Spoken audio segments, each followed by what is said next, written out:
Frock அப்படிங்கிற ஒரு anime வந்து கேள்விப்பட்டிருப்பீங்கல்ல. ஸோ இந்த அனிமேக்கு நியூவா ஒரு மூவி வரப்போகுது போல இருக்குது. அதுக்கு நியூ விஷுவல் அண்ட் ட்ரெய்லர் வந்து லான்ச் பண்ணியிருக்கிறாங்கப்பா. ஸோ இந்த மூவி எப்போ வரப்போகுதுன்னா ஜப்பானில் வரப்போகுது தேட்ரிக்கல்ல. ஸோ ஜூன் 26 வந்து பிளான் பண்ணியிருக்கிறாங்க. ஸோ ஜூன் 26 அவங்களுக்கு பிளான் பண்ணியிருக்காங்க. வேர்ல்டு வைடாக அப்போ வரப்போகுது அப்படிங்கிறது தெரியல. வேர்ல்டு வைடாக வருமானே தெரில. ஸோ வெயிட் பண்ணி பார்க்கலாம்ப்பா. ஸோ ரீசெண்டாக நம்ம மஸ்க் மாமா, அதாவது நம்ம எலான் மஸ்க் வந்து பார்த்திங்கன்னா ஒரு கொஸ்டின் ஆன்சர் செஷன் வந்து அட்டன் பண்ணியிருக்கிறாரு. ஸோ அதில் அவரோட ஃபேவரட்டான அனிமே எது அப்படிங்கிறத மென்ஷன் பண்ணியிருக்கிறாருப்பா. ஸோ அவருடைய ஃபேவரட்டான அனிமே யுவர் நேம் அப்படிங்கிற மாதிரி மென்ஷன் பண்ணியிருக்கிறாருப்பா. ஸோ ஆப்வியஸ்லி அந்த யுவர் நேம் மூவி வந்து யாருக்கு தான் பிடிக்காது, அந்தளவுக்கு ஃபேவரட்டான மூவி. எனக்கும் சரி, நிறைய பேர் சொல்கிறது எல்லாருமே ப்ரோ எனக்கு யுவர் நேம் ரொம்ப பிடிக்கும் ப்ரோ அப்படிங்கிற மாதிரி என்னுடைய ஃப்ரெண்ட்ஸ் சைட்லேயுமே நிறைய பேர் சொல்லுவாங்க. ஸோ அந்தளவுக்கு பார்த்திங்கன்னா ஒரு சூப்பரான மூவி தான் யுவர் நேம். ஸோ அது மட்டும் இல்லாமல் ஸோ அவர் வந்து ஜப்பானுக்கு மல்டிபிள் டைம் வந்து விசிட் பண்ண போயிருக்கிறாரா. ஸோ அங்கே அவருடைய ஃபேவரட்டான பிளேஸு கியோட்டோ அப்படிங்கிற மாதிரி மென்ஷன் பண்ணியிருக்கிறாருப்பா. ஸோ யுவர் நேம் மூவி வந்து யாருமே தமிழ் டப் பார்க்கல அப்படின்னு நினச்சிங்க அப்படின்னா நான் சொல்லியிருந்திருப்பேன். ஸோ அதுக்கு ஒரு சூப்பரான ஒரு ஃபேன் டப்புமே இருக்குது. ஸோ அதை வந்து செக் பண்ணி பாருங்கள் அப்படிங்கிற மாதிரி சொல்லியிருந்திருப்பேன். ஸோ இன்ட்ரெஸ்ட்டாக இருக்கிறவங்க அந்த ஃபேன் டப்புமே செக் பண்ணி பாருங்கப்பா. நட்சத்திரங்கள் எல்லாம் தரையை நோக்கி வந்துச்சு. அதோட அழகு கற்பனையால யூகிக்க முடியாது. அதுக்கப்புறம் ரீசெண்ட் டேஸில் ஒரு க்ரேஸியான ஒரு நியூஸ் வந்து கேள்விப்பட்டேன். ஸோ அதை உங்களுக்கு வந்து ஷேர் பண்ணணும் அப்படிங்கிற மாதிரி எனக்கு ஒரு தாட்டு. ஸோ ஜாப்பனீஸ் யூடியூபர் ஒருத்தர் இருக்காருப்பா, அதான் ரியோட்டோ வனாபே அப்படிங்கிற மாதிரி ஒருத்தர் இருக்கார். ஸோ அவர் என்ன நினச்சிங்க அப்படின்னா, ஸோ அவருக்குன்னு ஒரு ஓன் ஹாரம் லைஃப் ஸ்டைல் வந்து கிரியேட் பண்ணணும் அப்படிங்கிறதுக்காண்டி ஒரு அட்டெம்ப்ட் வந்து பண்ணியிருக்கிறாரு. ஸோ அதுக்கு ஒரு அனிமையை வந்து இன்ஸ்பயராக எடுத்துருக்கிறாரு. அது என்ன அனிமைனா, நிறைய ஹாரம் அனிமே இருக்குது. ஆனால் அதெல்லாம் இன்ஸ்பயர் பண்ணாமல் that 100 girl friends who really love you அப்படிங்கிற அனிமே கேள்விப்பட்டிருப்பீங்களா? ஸோ அதாவது ஒரு கடவுள் வந்து நம்ம ஹீரோக்கு வந்து வரம் கொடுப்பாரு. ஸோ வரம் மாதிரி இல்லை, அது அவனுக்கு பொறுத்த வரைக்கும் அது சபம் மாதிரி கூட எடுத்துக்கலாம். ஸோ அது வந்து என்னென்னா, ஒரு 100 கேர்ள் ஃப்ரெண்டு வந்து பார்த்திங்கன்னா வந்து ஸோ ஒரே நேரத்தில் டேட் பண்ணணும் அப்படிங்கிற மாதிரி இருக்கும். ஒருத்தங்களை கைவிட்டாலும் அவங்க வந்து இறந்துருவாங்க. அது மாதிரி தான் அந்த கான்செப்ட் இருக்கும், அந்த அனிமையோட கான்செப்ட்டு. அதனால் 100 கேர்ள் ஃப்ரெண்டை வந்து மெயின்டைன் பண்ணியே ஆகணும். ஸோ அந்த மாதிரி தான் இருக்கும். ஸோ அந்த கான்செப்டை எடுத்து இவர் வந்து தனக்குன்னு ஒரு ஓன் ஆரம் வந்து கிரியேட் பண்ணணும் அப்படிங்கிற மாதிரி நினச்சிருக்கிறாரு. அதாவது 100 கேர்ள் ஃப்ரெண்ட்ஸை ஒத்தாளாக மெயின்டைன் பண்ணணும்னு நினச்சிருக்கிறாப்புல ஜப்பான்லேயே. ஸோ அதை வந்து பாசிபிள் பண்ணுற விதமாக ஒரு 3 பொண்டாட்டிகளுமே கட்டியிருக்கிறாரு. ஸோ அதுக்கு மூலியமாக அவருக்கு வந்து ஒரு லெவல் சில்ட்ரன்ஸுமே மேக் பண்ணியிருக்கிறாரு. ஸோ இந்த மாதிரி ஒரு இது போய்கிட்டு இருக்கும்போது, அதாவது இவர் வந்து பார்த்திங்கன்னா சம்பாதிக்க மாட்டார். ஸோ இவர் அவங்களுடைய ஒய்ஃபோடைய சம்பளத்தில் தான் வாழ்ந்துட்டு வந்துருந்துருக்காரு. ஸோ ஒரு கட்டத்துக்கு மேலே அவங்களுக்கு வந்து பார்த்திங்கன்னா இன்ட்ரெஸ்ட் இல்லாமல் ஸோ இவன் வந்து சம்பாதிக்கவே மாட்டான் அப்படின்னு சொல்லி விட்டுட்டு போயிடுறாங்க. ஸோ அவருக்கு வந்து என்ன பண்ணணும்னு தெரியாமல் அப்புறம் அங்கே கிடைக்கிற சின்ன வேலையில் பார்த்து ஒரு 1 ஹவருக்கு $10 அப்படிங்கிற மாதிரி ஸோ ஹோட்டல் பாத்ரூம்லாம் க்ளீன் பண்ணி அப்படி வந்து சம்பாரிச்சிட்டு இருக்காரு. இருந்தாலும் அவருடைய அந்த பிளானை வந்து கைவிட மாட்டேன், என்னோடது அது பதவிக்கு ஒரு 11 சில்ட்ரன்ஸ் வந்து மேக் பண்ணியிருக்கிறாரா, நான் எப்படியாவது ஒரு 54 குழந்தையில வந்து பெடுத்தெடுத்தே ஆவேன் அப்படின்னு சொல்லிட்டு இன்னும் அவருடைய கோலை வந்து ஸோ முடிக்காமல் வந்து சுற்றிக்கு திரிகிறாரு. இந்த மாதிரியான அவரோட கோலை வச்சு நீங்கள் என்ன நினைக்கிறீங்க அப்படிங்கிறத கமெண்ட் பாக்ஸில் லீவ் பண்ணுங்கப்பா. ஸோ அதுக்கப்புறம் ரீசெண்டாக நியூ ஒரு அனிமே வந்து அனௌன்ஸ் பண்ணியிருக்கிறாங்கப்பா. Magical explorer reborn as a side character in fantasy dating sim அப்படிங்கிற மாதிரியான ஒரு அனிமே வரப்போகுது அப்படிங்கிற மாதிரி அனௌன்ஸ் பண்ணியிருக்கிறாங்க. ஸோ இந்த அனிமேக்கு நியூவாக ஒரு கீ விஷுவல் லான்ச் பண்ணியிருக்கிறாங்கப்பா. ஸோ இந்த அனிமே எப்போ வரப்போகுது அப்படின்னா ஃபால் 2026 வரும் அப்படிங்கிற மாதிரி இப்போ ஷெடியூல் பண்ணியிருக்கிறாங்கப்பா. அதுக்கப்புறம் Kaguya sama love is war. So இந்த அனிமேக்கு ஸ்பெஷல் எபிசோடுக்கு ப்ளூரே கவர் ஆர்ட் வந்து ரிலீஸ் பண்ணியிருக்கிறாங்கப்பா. அதுக்கப்புறம் த ஏஞ்சலின் next door spoil me rotten season 2 வந்துகிட்டு ரிலீஸ் ஆகிட்டு இருக்கு இல்லையா. ஸோ பிரின்சஸ் ப்ராஜெக்ட்மே போய்கிட்டு இருக்குன்னு சொன்னேன். ஸோ வாரம் நம்மளுக்கு ஒரு கீ விஷுவல்மே லான்ச் பண்ணிட்டு இருக்காங்க. ஸோ அது சம்மந்தமாக நியூவாக இன்னொரு கீ விஷுவல்மே லான்ச் பண்ணியிருக்காங்க அப்படிங்கிறதையும் தெரிஞ்சுக்குங்கப்பா. ஸோ அதுக்கப்புறம் பிளாக் க்ளோவருடைய மாங்கா ஸோ அஃபீஷியலாக வந்து பார்த்தீங்கன்னா எண்ட் ஆக போகுது ஆகஸ்ட் 30, அதாவது இந்த வீக்லேயே வந்து பார்த்தீங்கன்னா மொத்தமாக முடிய போகுது பிளாக் க்ளோவர். ஸோ கடைசி 3 சாப்டர் வந்து ரிலீஸ் பண்ண போகிறாங்க ஆகஸ்ட் 30, அதாவது 390, 91, 92. ஸோ இந்த 3 சாப்டர் வந்து பார்த்தீங்கன்னா ஃபைனல் சாப்டர் நம்மளுக்கு வந்து அமைய போகுது. ஸோ இந்த சாப்டரில் எதை வந்து ஃபோக்கஸ் பண்ண போகிறாங்க அப்படின்னா, ஸோ நம்மளுடைய ஆஸ்டாவும் யூனோவும் வந்து பார்த்தீங்கன்னா ரைவல்ரி பேட்டில் வந்து போட போகிறாங்க. ஸோ விசார்ட் கிங் பொசிஷனுக்காண்டி தான் இருக்கும்னு நினைக்கிறேன். நான் மாங்க வந்து அவ்வளோ ரீட் பண்ணது இல்லை. ஸோ நான் அனிமேலே பார்த்துக்கலாம் அப்படிங்கிற மாதிரி தான் இருந்தேன். ஸோ அதனால் ரைவல்ரி பேட்டில் தான் இருக்கும்னு நினைக்கிறேன். ஸோ அந்த ரைவல்ரி பேட்டில் யார் ஜெயிக்கிறாங்களோ விசார்ட் கிங் ஆக போகிறாங்கன்னு நினைக்கிறேன். ஸோ லேட்டஸ்ட்டாக வந்த பிளாக் க்ளோவருடைய கவரில், அதாவது மாங்காவுடைய கவரில் வந்து பார்த்தீங்கன்னா நம்மளுடைய ஆஸ்டா வந்து ஸோ விசார்ட் கிங் ஆன மாதிரி, அதாவது விசார்ட் கிங் பொசிஷனில் உட்காந்துருக்கிற மாதிரியான ஒரு கவர் வந்து ரிலீஸ் ஆயிருந்துச்சு. ஸோ அதை பார்த்தாலே தெரியுது அந்த ரைவல்ரி பேட்டிலில் யார் வந்து வின் ஆக போகிறா அப்படிங்கிற மாதிரி நம்மளுக்கே தெரியுது. ஸோ ஆப்வியஸ்லி நம்மளுடைய நல்லபடியாக ஆஸ்ட்டாக தான் இருக்கும்னு நினைக்கிறேன். ஸோ அதனால தான் அந்த இதோட முடிய போகுதுன்னு நினைக்கிறேன்ப்பா. ஸோ இதுக்கப்புறம் அப்கமிங்கில் வேறு எதுவும் பிளாக் க்ளோவர் நியூ ஜென்ரேஷன் அப்படிங்கிற மாதிரி அதை மாங்கா கொண்டு வருவாங்களான்னு பார்க்கலாம். ஸோ ஆனால் பிளாக் க்ளோவர் வந்து பார்த்திங்கன்னா இதோட வந்து ஃபினிஷ் அவுட் ஆகி முடிய போகுதுங்கிறதையும் தெரிஞ்சுங்கப்பா. ஸோ அதுக்கப்புறம் skeleton king in another world இந்த அனிமேக்கு வந்து பார்த்திங்கன்னா சீசன் 2 நம்மளுக்கு வந்து வரப்போகுது.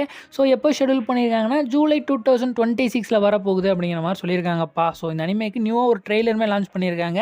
ஸோ இந்த அனிமேக்கு நான் ஆல்ரெடி சொல்லியிருந்திருப்பேன் சீசன் 1 நம்மளுக்கு தமிழ் டப் பண்ணிக்கிட்டு இருக்காங்கண்டு. ஸோ அதனால் ஜூலைலேருந்து நம்மளுக்கு பாசிபிளி சீசன் 2க்கு நம்மளுக்கு வந்து ஸோ தமிழ் டப் அப்படியே கொண்டு வரலாம். ஸோ ஆன்கோயிங்கில் ரிலீஸ் பண்ணுறதுக்கு நிறைய சான்சஸ் இருக்குது. ஸோ சீசன் 1 அதுக்குள்ளே நம்மளுக்கு தமிழ் டப் ரிலீஸ் பண்ணுவாங்க அப்படிங்கிற மாதிரி நான் எதிர்பார்க்குறேன். ஸோ ரிலீஸ் பண்ணுறாங்களான்றதை வெயிட் பண்ணி பார்க்கலாம்ப்பா.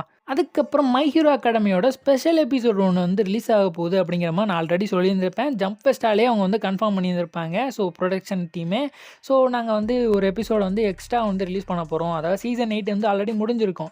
ஸோ இருந்தாலும் நாங்கள் மோர் +1 எபிசோடு வந்து நாங்கள் ரிலீஸ் பண்ண போகிறோம் அப்படிங்கிற மாதிரி ஜம்ப் ஃபெஸ்டில் வந்து கன்ஃபார்ம் பண்ணியிருந்திருப்பாங்க. ஸோ ஆல்மோஸ்ட் நம்மளுக்கு டேட்டும் வந்துருச்சு. மே 2 நம்மளுக்கு ரிலீஸ் ஆக போகுது பார்க்குறேன் ரோலில்.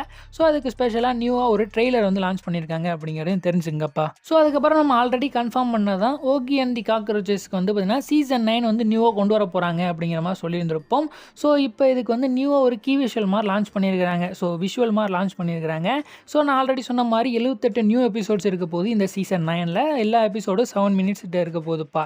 ஸோ எக்ஸ்பெக்டட் டேட் ஸோ இது எப்போ ரிலீஸ் ஆக போகுது அப்படிங்கிற மாதிரி சொல்லப்படுது அப்படின்னா செப்டம்பர் 2027 ரிலீஸ் பண்ணலாம் அப்படிங்கிற மாதிரி ஒரு எக்ஸ்பெக்டட் டேட் இருக்குது. அப்படி இல்லை அப்படின்னா ஸோ ஜூன் 2028 ரிலீஸ் ஆகலாம் அப்படிங்கிற மாதிரியும் சொல்லப்படுகிறது. ஸோ எப்போ வேணால் ரிலீஸ் ஆகலாம். ஆனால் இந்த வருஷத்தில் நம்மளுக்கு ரிலீஸ் ஆக போகிறதில்ல. ஸோ நெக்ஸ்ட் இயர் இல்லைனா அதுக்கு நெக்ஸ்ட் இயர் தான் நம்மளுக்கு ரிலீஸ் ஆகும் அப்படிங்கிறத தெரிஞ்சுங்கப்பா. ஸோ அதுக்கப்புறம் JJKயோட 5th ஆனிவர்சரி வந்து வரப்போகுது இல்லையா, அதுக்கு ஆல்ரெடி ஒரு ஈவெண்ட்டுமே அனௌன்ஸ் பண்ணியிருந்திருப்பாங்க ஜுஜு ஃபேஸ் 2026 அப்படிங்கிற மாதிரி. ஸோ இப்போ இந்த ஈவெண்ட்டுக்கு நியூவாக ஒரு கீ விஷுவல் வந்து லான்ச் பண்ணியிருக்கிறாங்கப்பா. ஸோ ஆல்ரெடி சொன்ன மாதிரி ஆகஸ்ட் 29 and 30 வந்து பார்த்தீங்கன்னா ஜப்பானில் இந்த ஈவெண்ட் வந்து நடக்க போகுது. ஸோ அதில் என்ன மாதிரியான அனௌன்ஸ்மெண்ட் தர போகிறாங்க அப்படிங்கிறத வெயிட் பண்ணி பார்க்கலாம்ப்பா. ஸோ அதுக்கப்புறம் நம்மளுடைய தமிழ் அனிமே அப்டேட்டுக்கு மூவ் ஆன் பண்ணி போகலாம்ப்பா. ஸோ தமிழ் அனிமே அப்டேட்டில் நம்ம ஃபர்ஸ்ட்டாக இந்த அனிமே ஆரம்பிக்க போகிறோம்னா ஒன் பீஸ். ஸோ ஒன் பீஸோடைய எக்கடாருக்கு எப்போ ப்ரோ ரிலீஸ் ஆகும், அடுத்த ரிமைனிங் எபிசோட் எப்போ ப்ரோ வரும் அப்படிங்கிற மாதிரி நிறைய பேர் நம்மகிட்ட ரீசெண்ட் டேஸில் கேட்டுருந்தீங்க. ஸோ ஃபைனலி நம்ம கிரன்ச் ரோல் வந்து ரிலீஸ் பண்ணிட்டான்ப்பா. ஆனால் பேட்ச் 2 ரிலீஸ் பண்ணியிருக்கிறான். ஸோ இன்னொரு பேட்ச் 3 இருக்குதுன்னு நினைக்கிறேன். ஸோ இப்போ 10 எபிசோடாக மறுபடியும் ரிலீஸ் பண்ணியிருக்கிறானுங்க. ஸோ எந்த எபிசோட்லேருந்து ரிலீஸ் பண்ணியிருக்காங்கன்னா 1129 1138 வரைக்கும் நம்மளுக்கு இப்போ ரிலீஸ் பண்ணியிருக்கிறானுங்க. ஸோ இன்னும் நம்மளுக்கு ரிமைனிங் எபிசோட் இருக்குது. ஸோ அதெல்லாம் நம்மளுக்கு தேர்ட் பேட்சாக ரிலீஸ் பண்ணுவான்னு நினைக்கிறேன். அதாவது 1155 வரைக்கும் நம்மளுக்கு வந்து பார்த்திங்கன்னா இந்த எக்கடாருக்கு வந்து இருக்குது. ஸோ அதனால் நம்மளுக்கு இன்னும் முழுசாக கம்ப்ளீட் பண்ணி முடிக்கல. ஸோ இப்போதைக்கு தான் பாதி வரைக்கும் தான் வந்திருக்கிறானுங்க. இன்னும் கொஞ்சம் எபிசோடு இருக்குது. அது முடிஞ்சால் தான் நம்மளுக்கு வந்து எக்கட் வந்து முடியும். ஸோ அதனால் வெயிட் பண்ணி தான் பார்க்கணும். ஸோ அப்போ எல்பாஃப் எப்போ ப்ரோ வரும் அப்படிங்கிற மாதிரி நிறைய பேர் நம்மள்கிட்ட கேட்குறீங்க. ஸோ எல்பாஃப்மே கிரன்ச் ரோல் வந்து நம்மளுக்கு ஆல்ரெடி கன்ஃபார்ம் பண்ணிட்டானுங்க. ஸோ ஆனால் அது எப்போ வரும் அப்படின்னா ஸோ என்னை பொறுத்த வரைக்கும் ஸோ இங்கிலீஷ் டப் எப்படி வரும் அப்படிங்கிறத நான் சொல்கிறேன். ஸோ இங்கிலீஷ் டப் எப்பவுமே எப்படி பண்ணுவாங்க அப்படின்னா ஸோ ஜாப்பனீஸ் ஆன்கோயிங்கில் நம்மளுக்கு ரன் ஆகிக்கிட்டு இருக்கும் பார்த்தீங்களா. ஸோ ஆன்கோயிங்கில் ஒரு குறிப்பிட்ட எபிசோட் ரன் ஆனதுக்கப்புறம் ஒரு 10 hour இல்லை 20 எபிசோட் ரன் ஆனதுக்கப்புறம் ஸோ ஒட்டுக்காக இங்கிலீஷ் டப் பண்ணி தான் அவங்களுக்கு வந்து நம்மளுக்கு எப்போவுமே ரிலீஸ் பண்ணுவாங்க. ஸோ அதே மாதிரி தான் பாசிபிலிட்டிஸ் நம்மளுக்கு தமிழ் டப்புக்குமே பண்ணுறதுக்கு நிறைய சான்சஸ் இருக்குது. ஆன்கோயிங்கில் நம்மளுக்கு ரிலீஸ் ஆகாது. ஸோ அதனால் ஸோ எக்கட் ரிலீஸ் ஆனதுக்கப்புறம் ஸோ ஒரு 10 எபிசோடு அப்படின்ற நம்மளுக்கு பண்டலாக ரிலீஸ் பண்ணுறதுக்கு நிறைய சான்சஸ் இருக்குது. ஸோ அதனால் நீங்கள் வந்து வெயிட் பண்ணி தான்ப்பா ஸோ இந்த ஒன் பீஸை வந்து கேட்ச் பண்ணுற மாதிரி இருக்கும் தமிழ் டப்பில் பார்க்குறதா இருந்தால். ஆனால் என்னை பொறுத்த வரைக்கும் ஜாப்பனீஸில் பார்த்துருங்க. ஸோ ஜாப்பனீஸ்லாம் இது வரைக்கும் பார்த்துருப்பீங்க. 1000 எபிசோட் +னா நீங்கள் ஜாப்பனீஸில் பார்க்காம வந்திருக்க மாட்டீங்க. ஸோ அதனால் ஜாப்பனீஸில் என்னை பொறுத்த வரைக்கும் நீங்கள் ஃபுல்லாக கவர் பண்ணிடுங்க. ஸோ தமிழ் டப்பில் பார்க்கணும்னு நினச்சிங்க அப்படின்னா தமிழ் டப்பில் வந்ததுக்கப்புறம் நீங்கள் வந்து ஸோ ஜஸ்ட் எப்படி இருக்குது அப்படிங்கிறத வாட்ச் பண்ணி பார்க்குற மாதிரி வச்சுக்கோங்க. ஸோ என்னை பொறுத்த வரைக்கும் டப்பிங் வந்து அவ்வளோ ஒர்த்தான்னு கேட்டால் ஒருத்தலாம் கிடையாது நம்ம தமிழ் டப்பை பொறுத்த வரைக்கும். ஸோ ஸ்கிரிப்ட் ரைட்டிங்லாம் ரொம்பவே சொதப்பி தான் பண்ணிகிட்டு இருக்காங்க. இதுக்கு நான் செப்பரேட்டாக ஒரு வீடியோ போட்டே சொல்லியிருப்பேன். அதுலேயுமே நிறைய பேர் நம்மளை ஸோ டப்பிங்கை கழுவி ஊற்றிருப்பீங்க. ஸோ அந்த மாதிரி தான் இருக்குது டப்பிங்கு. ஸோ பார்க்கணும் இன்ட்ரெஸ்ட்டாக இருக்கிறேன். ஸோ வெயிட் பண்ணி பாருங்கப்பா. ஸோ நம்ம அதுக்கப்புறம் நம்மளுடைய ஏப்ரல் மந்த் லைன் அப்பில் நான் ஒரு அனிமே சொல்லியிருந்திருப்பேன் லயர் கேம் அப்படிங்கிற மாதிரி ஒரு அனிமே. ஸோ இப்போ நம்ம கிரன்ச் ரோலில் இந்த அனிமே வந்து ரிலீஸ் ஆயிடுச்சு. ஸோ இன்ட்ரெஸ்ட்டாக இருக்காங்க கிரன்ச் ரோலில் போய் செக் பண்ணி பாருங்கப்பா. ஸோ ஃபர்ஸ்ட் எபிசோட் இப்போதைக்கு நான் அவைலபிளாக இருக்குது. ஸோ செக் பண்ணி பார்த்துட்டு எப்படி இருக்குங்க அப்படிங்கிறத நம்ம கமெண்ட் சொல்லுங்கப்பா. ஸோ அதுக்கப்புறம் agent of the 4 season dance of spring அப்படிங்கிற இந்த அனிமே. ஸோ இந்த அனிமே நம்மளுக்கு ஆன்கோயிங்கில் இப்போ ரன் ஆகிட்டு இருக்கு. ஆல்ரெடி 2 எபிசோட் வந்து ரன் ஆயிடுச்சு. ஸோ 3rd எபிசோட் வந்து மே 2 ரிலீஸ் ஆகும் சாட்டர்டே. ஸோ இன்ட்ரெஸ்ட்டாக இருக்கும் இந்த அனிமே செக் பண்ணி பாருங்கள். சூப்பரான ஒரு அனிமே. ஸோ செக் பண்ணி பார்த்துட்டு எப்படி இருக்குது அப்படிங்கிறத சொல்லுங்கள். அதுக்கப்புறம் ரீசெண்டாக ரிலீஸ் ஆன ஒரு அனிமே தான் an observation log of my fiancee. Who call her self of villainess அப்படிங்கிற மாதிரி ஒரு அனிமே. ஸோ இந்த அனிமையோட ஃபர்ஸ்ட் எபிசோடு இப்போ Crunchyroll அவைலபிளாக இருக்குது. ஸோ இந்த அனிமே நான் ஏப்ரல் மந்த் அனிமே லிஸ்ட்டில் தான் சொல்லியிருந்திருப்பேன். ஸோ செக் பண்ணி பாருங்கப்பா. சூப்பராக இருக்குது டப்பிங் அப்படிங்கிற மாதிரி கேள்விப்பட்டேன். ஸோ நீங்களும் பார்த்துட்டு எப்படி இருக்குது அப்படிங்கிறத நம்ம கமெண்ட் பாக்ஸில் சொல்லுங்கப்பா. ஸோ அதுக்கப்புறம் நம்ம ஜான்வரி மந்த் லைனப்பில் ஒரு சில அனிமேஸ்லாம் பார்த்துருப்போம். ஸோ அந்த அனிமேலாம் இப்போ ஃபினிஷ் அவுட் டைம் முடிஞ்சிருச்சு. ஸோ என்னென்ன அனிமேலாம் இப்போ ஃபினிஷ் ஆகிருக்கு அப்படிங்கிறத பார்க்கலாம். ஸோ குனோன் தி சாசரர் இந்த அனிமே நம்ம சொல்லியிருந்திருப்போம். ஸோ இப்போ இதோட எல்லா எபிசோடும் இப்போ நம்ம அவைலபிளாக இருக்குது நம்ம Crunchyroll. ஸோ இன்ட்ரெஸ்ட்டாக இருக்கவங்க செக் பண்ணி பாருங்கப்பா. ஸோ அதுக்கப்புறம் misanthrope teachers a class for demi humans. So இந்த அனிமையோட எல்லா எபிசோடும் இப்போ அவைலபிளாக இருக்குது. டோட்டலாக 13 எபிசோட். ஸோ இப்போ ரீசெண்டாக தான் ஃபினிஷ் அவுட் டைம் முடிஞ்சு. இதுவுமே செக் பண்ண நினைக்கிறவங்க செக் பண்ணி பாருங்கள். ஸோ அதுக்கப்புறம் that was a cute girl in hero party. So இந்த அனிமேக்கும் 13 எபிசோட்ஸ். ஸோ சீசன் 1 இப்போ அவைலபிளாக இருக்குது நம்ம Crunchyroll. ஸோ செக் பண்ணி பாருங்கப்பா. ஸோ அதுக்கப்புறம் ரீசெண்டாக ஃபினிஷ் ஆனது தான் ட்ரைகன் ஸ்டார்கேஸ். ஸோ இந்த அனிமையும் நம்மளுக்கு ஃபினிஷ் அவுட் டைம் முடிஞ்சிருச்சு. ஸோ ஸ்டாம்பேடுமே நான் சொல்லியிருந்திருப்பேன். ஸோ ஸ்டாம்பேடுமே நம்மளுக்கு கூடி சீக்கிரம் வரதான் போகுது. இப்போ ஸ்டார்கேஸும் ஃபினிஷ் அவுட் டைம் முடிஞ்சிருச்சுப்பா. ஸோ ஃப்ரீ ரன்னோட சீசன் 2 நம்மளுக்கு ஃபினிஷ் அவுட் டைம் முடிஞ்சிருச்சு. டோட்டலாக 10 எபிசோட்ஸ். ஸோ ரொம்ப கம்மியான எபிசோட் தான் ரிலீஸ் பண்ணியிருந்தாங்க. ஸோ 10 எபிசோடுமே நம்மளுக்கு இப்போ ரிலீஸ் ஆயிடுச்சுப்பா. ஸோ அதுக்கப்புறம் sentence to be hero. So இந்த அனிமையுமே இப்போ நம்மளுக்கு 12 எபிசோட் வந்து இப்போ ரீசெண்டாக ஃபினிஷ் அவுட் டைம் முடிஞ்சிருச்சு. ஸோ இந்த அனிமேலாம் நம்ம Crunchyroll இப்போ சீசன் 1 எல்லாமே அவைலபிளாக இருக்குது. ஸோ இன்ட்ரெஸ்ட்டாக இருக்கவங்க எல்லா அனிமையும் செக் பண்ணி பாருங்கள். ஸோ கொஞ்சம் எல்லா எபிசோடும் சேர விட்டு பார்க்கணும்னு நிறைய பேர் இருந்திருப்பீங்க. ஸோ அதனால் இப்போ செக் பண்ணி பார்த்தீங்கன்னா உங்களுக்கு ரைட் டைமாக இருக்கும். ஸோ கண்டிப்பாக செக் பண்ணி பாருங்கப்பா. அதுக்கப்புறம் அப்கமிங்கில் ஒரு அனிமே வந்து நம்மளுக்கு இப்போ ரீசெண்டாக நம்மளுக்கு கன்ஃபார்ம் ஆகிருக்குது. ஸோ லீக்ஸை தான் கன்ஃபார்ம் ஆகிருக்குது. ஆனால் கண்டிப்பாக வரப்போகுது அப்படிங்கிற மாதிரி ஒரு நியூஸாகவே எடுத்துக்கலாம்ப்பா. So Sakamoto days. ஸோ இந்த அனிமே வரும்போதே நம்மளுக்கு தமிழ் டப் வருமா நானே வெயிட் பண்ணி பார்த்துட்டு இருந்தேன். ஸோ ஆனால் அப்போ நம்மளுக்கு தமிழ் டப் கொடுக்கல. ஆனால் ஹிந்தி டப் கொடுத்தானுங்க இந்த நெட்ஃப்ளிக்ஸ் ஆனுங்க. ஆனால் இப்போ ரீசெண்ட் டேஸில் நெட்ஃப்ளிக்ஸ் வந்து பார்த்தீங்கன்னா நம்மளுக்காண்டி அதாவது தமிழ் அண்ட் தெலுங்குக்காண்டி செப்பரேட்டாக ஒரு டப்பிங் வந்து பண்ணிக்கிட்டு இருக்கானுங்க அப்படிங்கிற மாதிரி கேள்விப்பட்டேன். ஸோ அதுவுமே வந்து ஃபினிஷ் அவுட் ஆகி முடிஞ்சிருச்சு. இப்போ ரிலீஸுக்கு தான் இப்போ காத்துட்ருக்கு அப்படிங்கிற மாதிரி நான் கேள்விப்பட்டேன்ப்பா. ஸோ சக்கமோட்டோ டேஸ் வந்து பார்த்தீங்கன்னா கூடிய சீக்கிரத்தில் ரிலீஸ் ஆக போகுது தமிழ் அண்ட் தெலுங்குல. ஸோ வெயிட் பண்ணி வாட்ச் பண்ணி பார்க்கலாம்ப்பா. ஸோ நெட்ஃப்ளிக்ஸில் தான் வரப்போகுன்றானுங்க. ஸோ பார்க்கலாம். ஸோ நெட்ஃப்ளிக்ஸ் வந்து பார்த்தீங்கன்னா இப்போ ஸ்லோவாக நிறைய அனிமேஸ் வந்து நம்மளுக்காண்டி டப் பண்ணிக்கிட்டு இருக்கானுங்க தமிழ் டப்பில். ஸோ இன்னும் அப்கமிங் டேஸில் வந்து பார்த்தீங்கன்னா நிறைய பாப்புலரான டைட்டில்ஸை வந்து நீங்கள் வந்து எதிர்பார்க்கலாம் நெட்ஃப்ளிக்ஸில் அப்படிங்கிற மாதிரி கேள்விப்பட்டேன். ஸோ அதனால் நெட்ஃப்ளிக்ஸுக்கு வந்து நீங்கள் இன்னும் சப்ஸ்கிரிப்ஷன் பண்ணலை அப்படின்னா ஸோ அனிமே வர விட்டதுக்கப்புறம் ஸோ அனிமேல எபிசோட்ஸ்லாம் வரும் பார்த்தீங்களா. ஸோ அப்போ சப்ஸ்கிரிப்ஷன் போட்டு பார்த்துக்குங்க. ஸோ இப்போ தான் நிறைய பண்ணிக்கிட்டு இருக்கானுங்க. ஸோ கூடிய சீக்கிரத்தில் நெட்ஃப்ளிக்ஸ்லேயுமே நீங்கள் நிறைய அனிமே எதிர்பார்க்கலாம் அப்படிங்கிற மாதிரி எனக்கு தோணுது. ஸோ வெயிட் பண்ணி பார்க்கலாம்ப்பா. சரி guys, இதோட வீடியோ நம்ம வந்து எண்டு கார்டு போட்டுக்கலாம். ஸோ இந்த வீடியோவில் நான் ஒரு ஃபைனலாக ஒரு கொஸ்டின் மட்டும் கேட்குறேன். ஸோ இந்த கொஸ்டினுக்கு வந்து நீங்கள் எதாவது ரிப்ளை பண்ணீங்க அப்படின்னா ஸோ நெக்ஸ்ட் வர வீடியோவில் வந்து பார்த்தீங்கன்னா ஸோ அதுக்கு வந்து ரிப்ளை போடுற மாதிரி நான் வந்து பார்க்குறேன். ஸோ என்ன கேள்வி அப்படின்னா ஸோ நம்ம அனிமே ஹிஸ்டரிலேயே எது மிகப்பெரிய ஒரு பொய் அப்படிங்கிற மாதிரியான ஒரு கேள்வி வந்து கேட்குறேன். அதாவது பொய் சொல்லியிருப்பாங்கல்ல. ஸோ உதாரணத்துக்கு பார்த்தோம் அப்படின்னா நம்மளுடைய ஜோரோவே எடுத்துக்கலாம். ஜோரோ வந்து வானாருக்குள்ள ஒருத்தர் சொல்லுவாப்புல.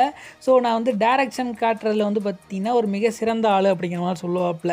அதாவது வழி காட்டுறதில்ல. அப்போ வந்து ஜோரோ வந்து வழியில் மறந்து போகிறதுல தான் பெரிய ஆள். ஸோ எந்த பாதையில் போகிறேன்னே அவனுக்கு தெரியாது. ஆனால் அது வந்து ஒரு மிகப்பெரிய ஒரு பொய் தானே. ஸோ இன்னொரு உதாரணத்துக்கு சொல்லணும் அப்படின்னா ஸோ சாக்கரா வந்து நருட்டோன்ட்ட வந்து ஐ லவ் யூ அப்படின்னு சொல்லிட்டு ஒரு இதில் ஒரு எபிசோடில் வந்து நடக்கும். ஸோ அது வந்து அவளுடைய மனசை கல்லாக்கிக்கிட்டு இருந்தாலும் ஒரு மிகப்பெரிய ஒரு பொய்யாக வந்து சொல்லுவாள்ல. ஸோ அது மாதிரி உங்களுக்கு அனிமே ஹிஸ்டரியில் ஏதாவது ஒரு பொய் இதுதான் இருக்கிறதுலேயே மிகப்பெரிய ஒரு பொய் அப்படிங்கிற மாதிரி உங்களுக்கு தோணுச்சு அப்படின்னா ஸோ அதை நம்ம கமெண்ட் பாக்ஸில் ஸோ அதை வந்து நம்ம நெக்ஸ்ட்டு வரக்கூடிய வீடியோவில் வந்து நம்ம அதை பற்றி பேசலாம்.